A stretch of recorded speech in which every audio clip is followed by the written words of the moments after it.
महाराज मैं बता सकता हूँ कि आपकी जादुई तलवार किसने ली है। सब लोग मेरी बात ध्यान से सुनो। थोड़ी देर के लिए भूल जाओ कि राजा विक्रम सिंह आपके महाराज हैं। अभी थोड़ी देर के लिए मुझे ही महाराज समझो।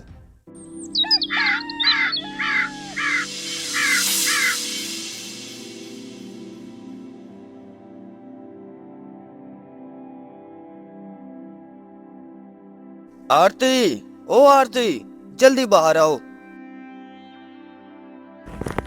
अरे जी, क्या है? क्यों सड़क से ही ढोल की तरह आवाज दे रहे हो? दिख नहीं रहा? इतनी सारी लकड़ियां मेरे माथे पर है। चलो जल्दी हाथ बटाओ। हाँ हाँ, देती हूँ हाथ। तभी घर से रोशन और रानी भागते हुए गोपी के पास आते हैं। बाबा बाबा, हम भी लकड़ियाँ उतार दे क्या? तुम लोग जाओ अपने कमरे में और पढ़ाई करो, इम्तिहान सर पर है। आरती, तुम्हें कितनी बार बोला है कि बच्चों को इन सब कामों की आदत मत डालो। जो बाप करेगा वही तो बच्चे सीखेंगे।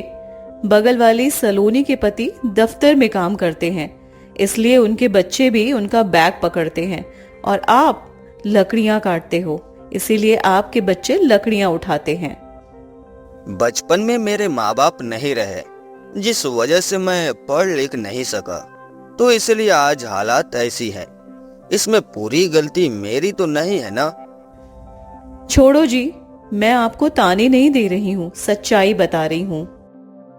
ठीक है, छोड़ो ये सब। भगवान ने चाहा तो एक दिन सब ठीक होगा।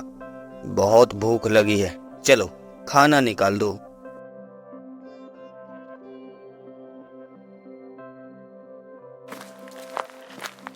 गोपी खाना खाकर फिर से लकड़ियां काटने के लिए जंगल चला जाता है। तभी उसे वहाँ अरुण मिलता है। अरे गोपी, अभी तो तू जंगल से लकड़ियां काट कर ले गया था, फिर से आ गया?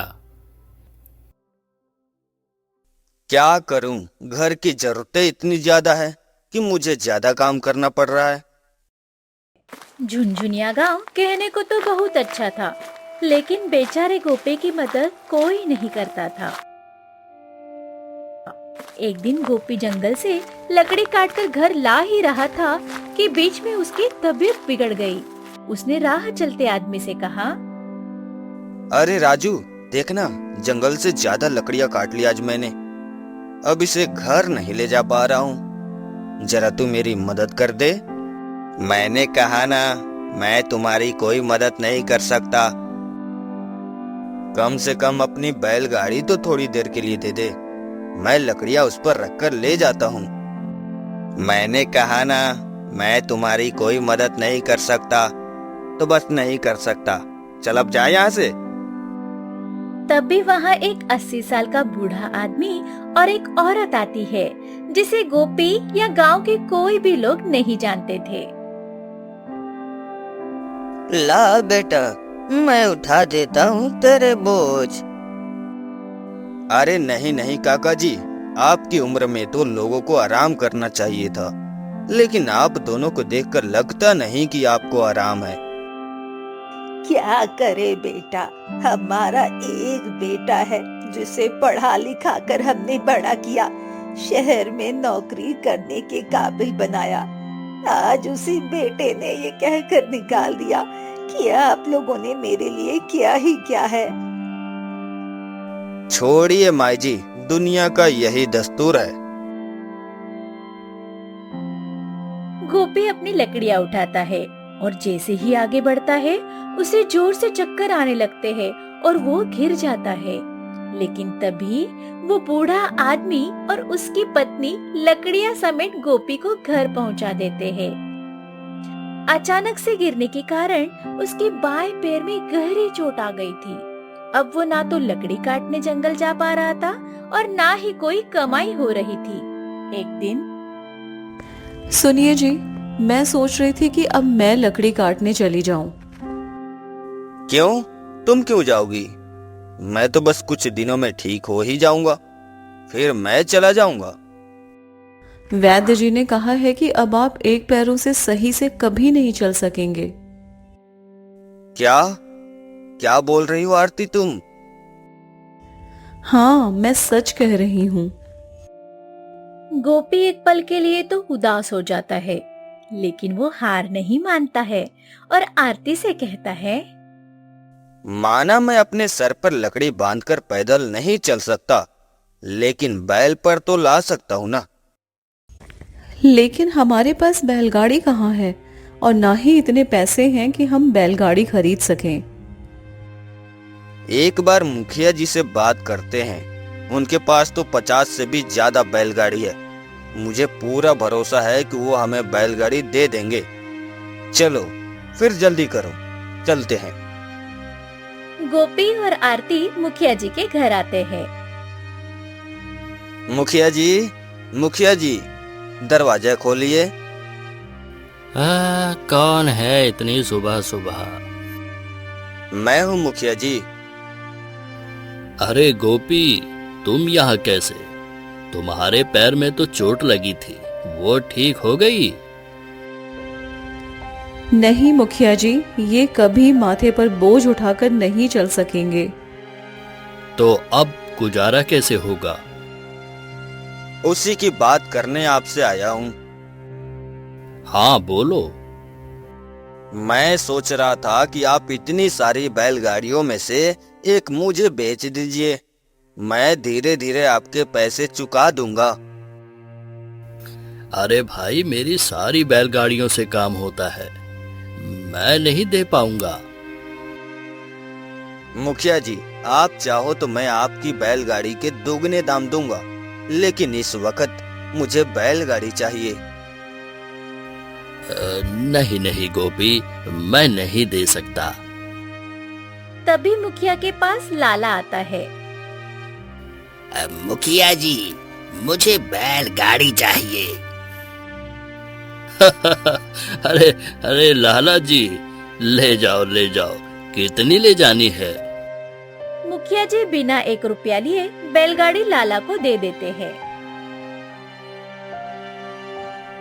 मुखिया जी, मैंने आपसे बैलगाड़ी मांगी तो एक भी नहीं दी, जबकि उसे इतनी सारी बैलगाड़ियां ऐसे ही ले जाने दी। लाला के पास बहुत पैसा है, मुझे पता है वो जल्दी लौटा देगा।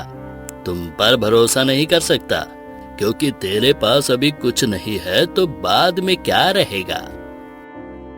मुखिया ने जब बैलगाड़ी देने से साफ मना कर दिया, तो गोपी ने पूरे गांव का चक्कर लगाया, हर घर पर जाकर मदद की गुहार लगाई, मगर किसी ने भी हाथ आगे नहीं बढ़ाया। अरे भाई, कोई तो कह दो, मदद कर देंगे।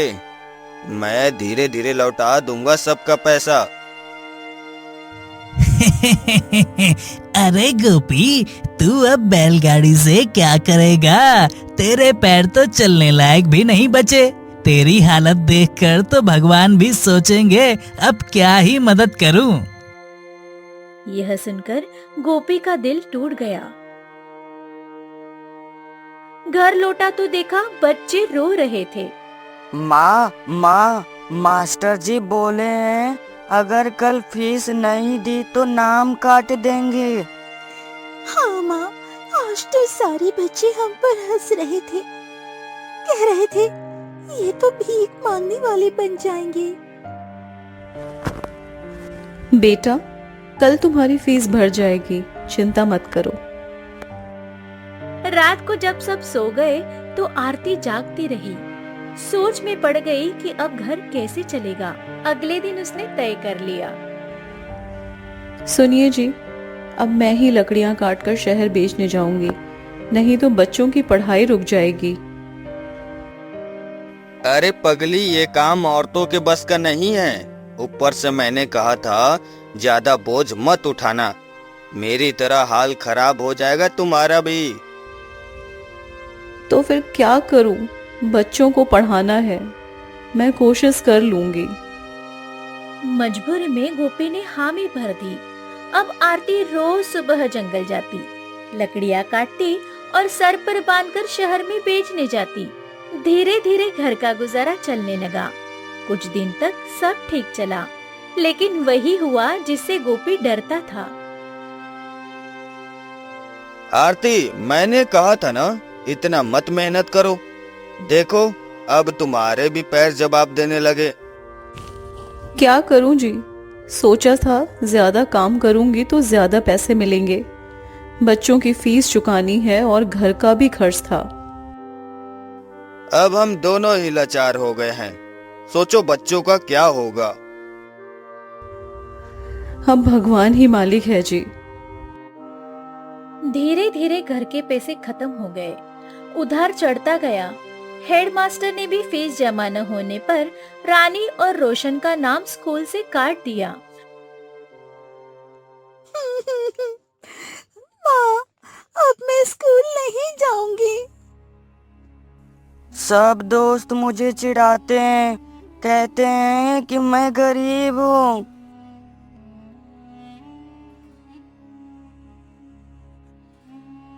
हालात इतने खराब हो गए कि अब बच्चों को गांव-गांव जाकर खाना मांगना पड़ता। सुबह झोला लेकर निकलते और शाम को किसी और गांव से बचा कुचा खाना लेकर लौटते। गोपी को यह सब देखकर अपने ऊपर बहुत गुस्सा आता था, लेकिन तभी अचानक उस गांव में विक्रम सिंह नाम का एक राजा आता है और गांव के मुखिया को बुलवाता है। महाराज, आपने मुझे बुलाया? हाँ मुखिया जी, कई सालों से मैं सोच रहा था कि अपनी जमीन जो गांव वालों को रहने के लिए हमारे पुरखों ने दी थी, अब उसे वापस लेने का दिन आ गया है। ये क्या कह रहे हैं महाराज? हमें गुप्त सूचना मिली है कि पास के राज्य का राजा हमारे राज्य पर हमला करने वाला है। तो इससे हमारे गांव का क्या ताल्लुक? ताल्लुक कैसे नहीं है? हमारे पुरखों ने आपको ये जमीन ऐसे ही रहने को दी थी, लेकिन आप लोगों ने तो इस पर कब्जा ही जमा लिया है। मुझे ये जमीन चाहिए ताकि मैं अपने सैनिक बढ़ा सकूं। उनके रहने खाने के लिए भी तो मुझे इंतजाम करना होगा। ये जमीन हमारे सैनिकों के लिए रहने में काम आएगी। ऐसा मत कीजिए महाराज, हम बर्बाद हो जाएंगे, हमारे बच्चे सड़क पर आ जाएंगे। कहा ना एक बार, इसमें मैं कुछ नहीं कर सकता। राजा एक से लाख मानने को तैयार नहीं था। गांव में मुखिया ने आनन फानन में बैठक बुलाई और गांव के लोगों को सारी बात बताई। गांव के लोग चिंतित होने लगे। तभी वहाँ गोपी आता है। क्या हुआ मुखिया जी? तुम्हें क्या बताऊं गोपी, तुम तो ऐसे ही किसी काम के नहीं हो। फिर भी बताओ तो। गांव वालों ने गोपी को सब बताया। गोपी राजमहल में गया, जहाँ पहले से ही तनाव का माहौल बना हुआ था। राजा अपने मंत्रियों को डांट रहे थे। तभी एक मंत्री ने गोपी को राज दरबार में जाने से रोका। क्यों भाई, मुझे अंदर जाना है। अभी तुम अंदर नहीं जा सकते। क्यों? राजा की चमत्कारी तलवार किसी ने चुरा ली है। राजा बहुत क्रोधित हैं, इसलिए आज जनता दरबार बंद है। चमत्कारी तलवार? वो क्या होती है? तुम्हें पता है, दूर दूर के राज्यों के राजाओं को मालूम है कि राजा विक्रम सिंह के पास एक ऐसी तलवार है जिसके सामने कोई भी राजा टिक नहीं सकता। चाहे कितनी ही बड़ी सेना हो, कितना ही पराक्रमी राजा हो, उसकी हार निश्चित है। अच्छा, ये बात है। हाँ, राजा ने अपनी इस तलवार के दम पर भारत के सारे राज्यों को जीत लिया है। नहीं नहीं, पड़ोसी राज्य में तो है एक राजा, उसकी सेना भी आपकी सेना से 4 गुनी ज्यादा है। हाँ, हमें पता है कि पड़ोस में एक बड़ी सेना वाला राजा है, लेकिन उस राजा की भी कभी हिम्मत नहीं हुई कि हमारे राज्य पर हमला कर सके। हाँ, लेकिन वो तो इसलिए नहीं हुआ क्योंकि राजा के पास चमत्कारी तलवार थी, लेकिन अब तो नहीं है ना। 1 महीना हो गया है, लेकिन अभी तक तो पता नहीं चला। और अगर तलवार नहीं मिली तो तो क्या, सिपाहियों के साथ साथ राजा का राज्य भी खत्म हो ही जाएगा। क्यों, बिना उस तलवार के आप लोग अपने राज्य को बचा नहीं सकते क्या? हमारा सेना बल 20,000 का है, बाकी राजाओं का सेना बल शुरू ही 1 लाख से होता है। जरा सोचो, हम उसका मुकाबला कैसे करेंगे? महाराज को हर हाल में वो तलवार चाहिए। अगर वो तलवार कोई खोज कर ला देगा तो तुम लोगों की जमीन और घर भी बच जाएंगे। गोपी समझ जाता है, अगर गांव बचाना है तो तलवार ढूंढनी तो पड़ेगी ही। महाराज, महाराज, जल्दी आइए, बहुत बड़ी विपत्ति आने वाली है। अरे सिपाही शशिधर, क्या बात है? इतने घबराए हुए क्यों लग रहे हो? गजब हो गया महाराज, गजब। आखिर हुआ क्या है? साफ साफ बोलो। अभी अभी गुप्तचर से खबर मिली है, पास वाले राज्य का राजा और मंगोलों का राजा दोनों मिलकर आप पर सिर्फ 3 दिन बाद हमला करने वाले हैं। क्या 3 दिन? क्या 3 दिन? अगर ऐसा हुआ तो इस बार तो मेरे साम्राज्य का वर्चस्व ही समाप्त हो जाएगा। हमारी सेना सिर्फ 5,000 की है और उनकी सेना लाखों की। महाराज, यह बहुत बुरा समाचार है, अब क्या होगा? 5,000 सैनिक लेकर हम कैसे लाखों की भीड़ से भिड़ेंगे? यह तो निश्चित मृत्यु है। नहीं, मुझे कुछ ना कुछ करना ही होगा।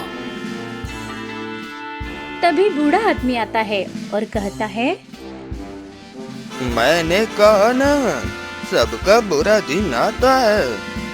लो आ गए तुम्हारे भी बुरे दिन। मेरा कोई कुछ नहीं कर सकता। क्या आप मुझे अपने लोगों के पास ले जा सकेंगे? मेरे गांव, मेरे लोगों के पास आप क्या करोगे? बाबा, वो आप खुद देख लेना। बूढ़ा आदमी अपने झुंझुने गांव में राजा को लेकर जाता है, जहां गांव के सारे लोग एकत्र थे। गोपी और गोपी का परिवार भी वहां थे। राजा अपने सिपाही के साथ गांव आता है और कहता है, झुंझुने गांव के वासियों, अब तक तो आप लोगों को पता चल ही गया होगा कि ये जमीन जिस पर आप लोग रह रहे हो वो हमारे पूर्वजों की है, यानी मेरी है। लेकिन आप लोगों से इसे लेने का मेरा कोई इरादा नहीं था। लेकिन क्या करूं, मेरी एक तलवार जिसकी धार पे मैंने इतना बड़ा साम्राज्य खड़ा किया, मंदिर बनवाए, लोगों से कभी कोई कर नहीं लिया, यह सब कुछ मैंने अपनी सेनाओं और मेरी जादुई तलवार के दम पर किया। और आज वह तलवार मेरी ही किसी अपने ने मुझसे चुरा ली। इतनी बड़ी सेना में किसने यह काम किया है, यह तो मैं भी नहीं जानता।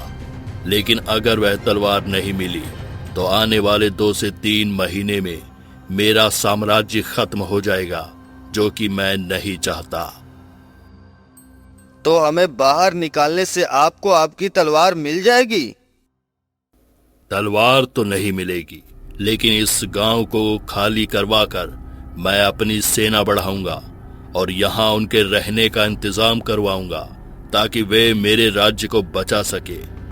अब तलवार तो है नहीं, तो उनका ही सहारा लेना पड़ेगा। इसीलिए आप लोग जल्द से जल्द ये जगह, ये जमीन छोड़कर कहीं और चले जाओ। महाराज, इस उम्र में कहाँ जाऊंगा मैं? मुझ पर दया करो, ऐसा मत करो। राजा अपना ऐलान करके गांव से चला जाता है। पूरा गांव चिंतित में पड़ गया था। लोग रो रो कर अपने सारा सामान बांध रहे थे। लेकिन तभी गोपी सिपाही के कान में जाकर कुछ बोलता है। एक बार फिर राजा अपने सिपाही के साथ झुंझुने गांव में आता है और कहता है, मैंने बुलाया महाराज। क्यों? मैं आगे पता लगा दूंगा कि आपकी तलवार किसके पास है। ठीक है, बता। किसने ली तलवार? पहले आप अपने राज्य में जितने भी लोग हैं सब यहाँ आ जाए, सिपाही से लेकर भोजन पकाने वाले तक। राजा मंत्री को आदेश देता है कि महल में जो भी लोग हैं सबको लेकर आओ। थोड़ी देर इंतजार करने के बाद सिपाही महल के सारे दरबारियों को झुनझुने गांव के पास बुलाता है। वहां गांव के सारे लोग भी उदास चेहरा लिए खड़े थे, लेकिन तभी गोपी बोलता है, महाराज, मैं बता सकता हूँ कि आपकी जादुई तलवार किसने ली है। क्या तुम जानते हो किसने ली है? मैं ये नहीं जानता कि तलवार किसने ली है, लेकिन मैं पता कर सकता हूँ। ठीक है, फिर करके दिखाओ। सिपाही, आप सबको बोलिए कि सारे लोग एक लाइन में खड़े हो जाए और मैं जो कहूँ वो सब ध्यान से सुने। सिपाही सबको एक कतार में खड़ा कर देता है। फिर गोपी बोलता है, सब लोग मेरी बात ध्यान से सुनो। थोड़ी देर के लिए भूल जाओ कि राजा विक्रम सिंह आपके महाराज हैं। अभी थोड़ी देर के लिए मुझे ही महाराज समझो। गोपी की यह बात सुनकर गांव के लोग, सिपाही, मंत्री सब हंसने लगते हैं, लेकिन राजा गोपी की बातों पर गौर करता है। एक भिखारी जिसके खाने के भी लाले पड़े हैं, वो राजा। गोपी आज पागल हो गया है। अगर इसकी इस तरकीब से तलवार नहीं मिली तो राजा दूसरी तलवार से पहले इसका सर ही काटेगा। सब लोग एक कतार में खड़े हो गए ना? अब सामने देखो, क्या दिखाई पड़ रहा है? एक बड़ा सा पेड़। उस पेड़ के पीछे एक लाल कपड़े में छोटी सी लकड़ी पड़ी होगी। उसे छूकर वापस आना है और वापस अपनी जगह पर आकर खड़े हो जाना है। सबने बात मान ली और वैसा ही किया जैसे गोपी ने कहा। अरे जरा इधर आओ। हाँ बोलो। अक्कल घास चढ़ने चली गई है क्या आपकी? वो पेड़ यहाँ से इतनी दूर है, ऊपर से इतना विशाल पेड़, उसके पीछे ये सैनिक उस लकड़ी को छू भी रहे हैं कि नहीं कौन जानता। तुम बस देखती जाओ कि कैसे पता चलता है चोर कौन है। एक एक करके सारे सैनिकों ने पेड़ के पीछे जाकर उस लकड़ी को छुआ और अपनी जगह खड़े हो गए। सिपाही जी, आप भी जाओ। मैं तो राजा का वफादार सैनिक हूँ। बरसों से उनके दरबार पर अपनी सेवा दे रहा हूँ। आपको मुझ पर भी शक है? बात शक की नहीं है, नियम की है। नियम तो सबके लिए एक ही है ना। मैं एक गरीब की बात क्यों मानूं? शायद आप भूल रहे हैं कि अभी कुछ पल के लिए मैं ही राजा हूँ। तुम राजा हो? सिपाही, तुम एक बार गोपी की बात मान लो। गोपी ने सही कहा कि अभी कुछ देर के लिए राजा वही है। ठीक है, जाता हूँ। सिपाही भी जाता है और आकर अपनी जगह पर खड़ा हो जाता है। गोपी धीरे धीरे सबके पास जाता है और अपने हाथों को आगे करने को बोलता है। इसी तरह करते करते गोपी सिपाही को हाथ आगे करने को बोलता है। जैसे ही सिपाही हाथ आगे करता है, गोपी जोर से बोलता है, महाराज, चोर यही है। इसी सिपाही ने आपकी जादुई तलवार छुपाई है। नहीं, मैंने कोई तलवार नहीं छुपाई। मेरे पास कोई तलवार नहीं है। आप इसे एक दो कोड़े मारो, ये खुद अपनी गलती मान लेगा। गोपी ने जैसा कहा वैसे ही हुआ। तलवार सिपाही ने ही चुराई थी। उसने यह बात अपने मुंह से कबूल कर ली और राजा को तलवार लौटा दी। राजा अपनी तलवार देखकर बहुत खुश हुआ। फिर राजा ने गोपी से पूछा, गोपी, इतने सारे सिपाहियों में तुमने ये कैसे पहचान लिया कि चोरी उसने ही की है? हाँ गोपी, कैसे पता किया तुमने? इसका जवाब मैं बोलकर नहीं, दिखा कर दूंगा। चलिए उस पेड़ के पीछे। गोपी राजा को और गांव वालों को उस विशाल बरगद के पेड़ के पीछे ले जाता है। महाराज, ये लाल कपड़े में आपको क्या दिख रहा है? इसमें तो खाली एक छोटी सी लकड़ी है। ये किस पेड़ की लकड़ी है, बताइए आप ही। राजा लकड़ी को हाथ में लेता है और कहता है, ये तो चंदन की लकड़ी है। हाँ, अब समझे? नहीं, मैं तो कुछ नहीं समझा। गोपी घटना को पूरे अच्छे तरीके से समझाता है। मैंने सैनिकों से क्या कहा था महाराज? यानी कि पेड़ के पीछे लकड़ी को छूकर वापस अपनी जगह पर आना है। हाँ, और ये काम सबने किया सिवाय आपके दरबारी सैनिक के। तुम्हें कैसे पता कि दरबारी सैनिक ने लकड़ी को नहीं छुआ? क्योंकि वो चंदन की लकड़ी थी। जिस जिस सैनिक ने उसे छुआ उनके हाथों से चंदन की खुशबू आ रही थी, लेकिन आपके दरबारी सैनिक ने चंदन की लकड़ी नहीं छुई। उसे लगा कि कोई देख नहीं रहा है कि लकड़ी मैंने छुई है या नहीं। इसी भ्रम में वो पकड़ा गया, क्योंकि उसे पता ही नहीं था कि ये चंदन की लकड़ी है, और जो भी इसे छूता है इसके हाथों में कुछ देर के लिए खुशबू रह ही जाती है। मैंने सबके हाथों को सूंघा, उनके हाथों से चंदन की खुशबू आ रही थी सिवाय आपके दरबारी सैनिक के। वाह गोपी वाह, तुम तो बहुत बुद्धिमान हो। गोपी की वजह से राजा को अपनी खोई हुई जादुई तलवार मिल गई, जिससे अब राजा को कोई भी राजा हरा नहीं सकता। साथ ही गोपी ने गांव को उजड़ने से भी बचा लिया। गांव वाले और राजा गोपी की इस बुद्धिमानी को देखकर बहुत खुश हुए। गोपी, हमें माफ कर दो, हमने तुम्हें बेकार समझा, लेकिन आज तुमने ये साबित कर दिया कि तुम्हारी बुद्धि के आगे हम सब कुछ भी नहीं है। हाँ गोपी, तुम्हारे तेज दिमाग को देखकर मैं बहुत खुश हुआ। तुम काम क्या करते हो? गोपी ने अपने ऊपर बीती सारी कहानी राजा को सुना दी। ठीक है, आज से तुम्हारे और तुम्हारे परिवार के बुरे दिन खत्म। आज से तुम मेरे सलाहकार मंत्री पद पर काम करोगे और तुम्हारे बच्चों की पढ़ाई मैं करवाऊंगा।